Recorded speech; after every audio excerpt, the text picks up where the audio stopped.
Enquanto você assiste este vídeo, a China está redesenhando o mapa econômico da África. Mas será que estamos presenciando uma parceria histórica ou a maior armadilha de dívida do século XXI? A resposta pode mudar tudo o que você pensa sobre geopolítica moderna. Para entender o que está acontecendo, precisamos voltar ao 2013. Naquele ano, o presidente Xi Jinping lançou a iniciativa do Cinturão e Rota, o projeto de infraestrutura mais ambicioso da história humana. E a África tornou-se peça central desse xadrez geopolítico. Os números são impressionantes. Entre 2000 e 2020, a China investiu mais de 300 bilhões de dólares no continente africano. Construiu mais de 10 mil quilômetros de ferrovias, rodovias atravessando desertos, portos de águas profundas, usinas hidroelétricas gigantescas. Compare isso com os investimentos ocidentais no mesmo período. A diferença é brutal. Enquanto a Europa e Estados Unidos reduziram sua presença, Pequim aumentou exponencialmente. Mas aqui está a pergunta que ninguém quer fazer. Por quê? O que a China realmente quer da África? Vamos ser honestos. A África precisava desesperadamente de investimentos e infraestruturas. Durante décadas, as antigas potenciais coloniais extraíram recursos sem construir praticamente nada de volta. Caso Etiópia. A ferrovia Addis Abeba, Djibouti, é um exemplo perfeito. Antes, transportar mercadoria da capital etíope até o porto levava dias em estradas precárias. Hoje, algumas horas em trens modernos, o tempo de transporte caiu de 7 dias para 12 horas. Caso Quênia. A ferrovia Nairobi-Mombasa, construída pela China, reduziu o custo de transporte de carga em 40%. Para um país que depende de exportações, isso significa milhões em competitividade. Depoimento ou citações de líderes africanos. Presidentes africanos repetem o mesmo discurso. A China não nos dá lições de moral sobre democracia ou direitos humanos. Ela constrói estradas, hospitais e escolas. É isso que o nosso povo precisa. E tem outro ponto crucial. Diferentemente dos empréstimos do FMI e do Banco Mundial, que vêm carregados de condicionalidades políticas, os chineses oferecem dinheiro sem exigir reformas democráticas ou ajustes estruturais dolorosos. Será que não é isso que parceria deveria ser? Investimento sem interferência? Mas agora, deixe-me mostrar outro lado da moeda, aquele que a propaganda não conta. O caso do Sri Lanka, um aviso. Em 2017, o Sri Lanka não conseguiu pagar a dívida do porto Hambantota, construído com dinheiro chinês. A solução: entregar o controle do porto para a China por 99 anos. 99 anos. Isso não te lembra algo? Não é exatamente o que as potências coloniais faziam? Gráfico de endividamento. E na África, o padrão se repete. Djibouti deve à China o equivalente a 80% do seu PIB. Zâmbia entregou o controle da empresa de eletricidade nacional aos chineses após não conseguir pagar dívidas. Angola comprometeu suas reservas de petróleo por décadas. Os contratos secretos. Pesquisadores descobriram cláusulas obscuras em contratos chineses. Algumas obrigam os países a manterem sigilo sobre os termos.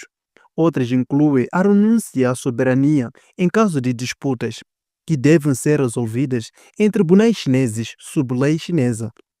Mão de obra e controle. Tem mais. Muitos projetos importam trabalhadores chineses em vez de empregar locais. Em Angola, até pedreiros foram importados da China.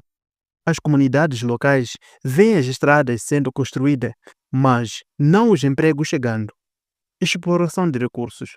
A China é hoje o maior comprador de petróleo angolano, de cobre zambiano, de cobalto congolês. E esses recursos são trocados por empréstimo para infraestruturas.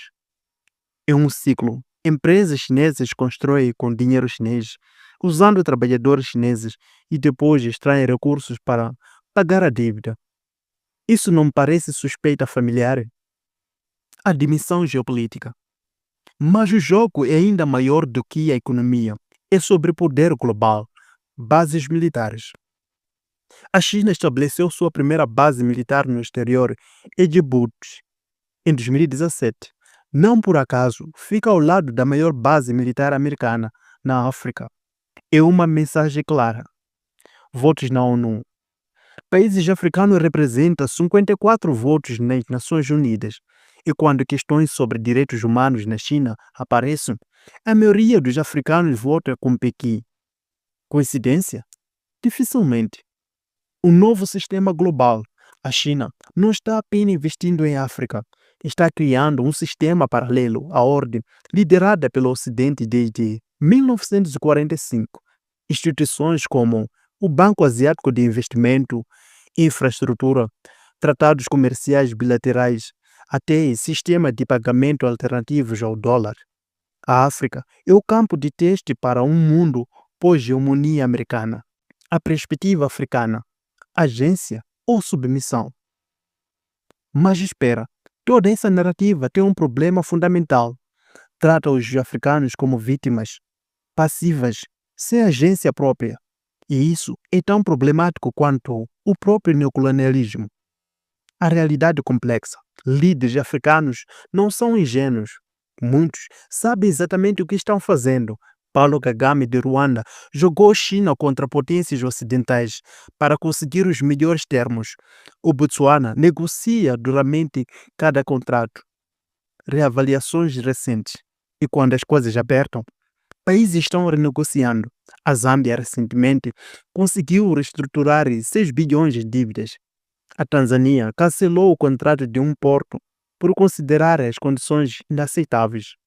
Alternativas ocidentais. Aqui está a pergunta incômoda. Onde estava o Ocidente? Se a China é tão ruim, por que a Europa e Estados Unidos da América não ofereceram alternativas viáveis por décadas? O plano americano Build Black Better Hold, anunciado com popa, entregou quase nada. A União Europeia fala bonito sobre parceria, mas investimentos concretos são uma fração do chinês. Perspectivas históricas. Um líder africano colocou assim: vocês nos colonizaram por séculos, extraíram nossas riquezas, desenharam fronteiras absurdas e agora vêm nos dar lições sobre com quem devemos fazer negócios? A China pelo menos constrói algo. O veredito impossível. Então, neocolonialismo ou parceria? A verdade frustrante depende. É neocolonialismo quando países ficam presos em dívidas insustentáveis que comprometem a soberania.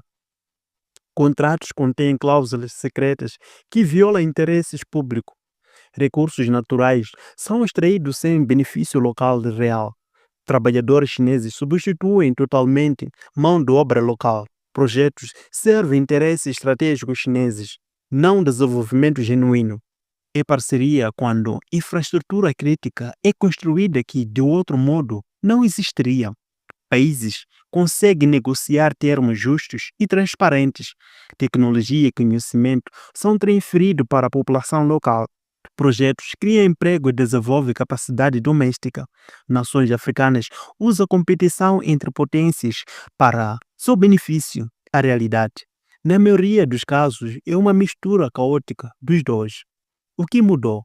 O interessante é que o modelo está evoluindo. Após críticas e calotes, a China está sendo mais cautelosa. Menos empréstimos massivos, mais investimento direto, mais tratamento local, menos trabalhadores importados. E os africanos estão aprendendo a jogar o jogo, usando pressão pública, renegociações duras, alternativas ocidentais como alavancagem. Aqui está o que poucos admitem. Não existe almoço grátis em geopolítica. Toda potência age por interesse próprio. A questão não é se a China tem interesses. Claro que tem. A questão é se esses interesses podem se alinhar com o desenvolvimento africano genuíno.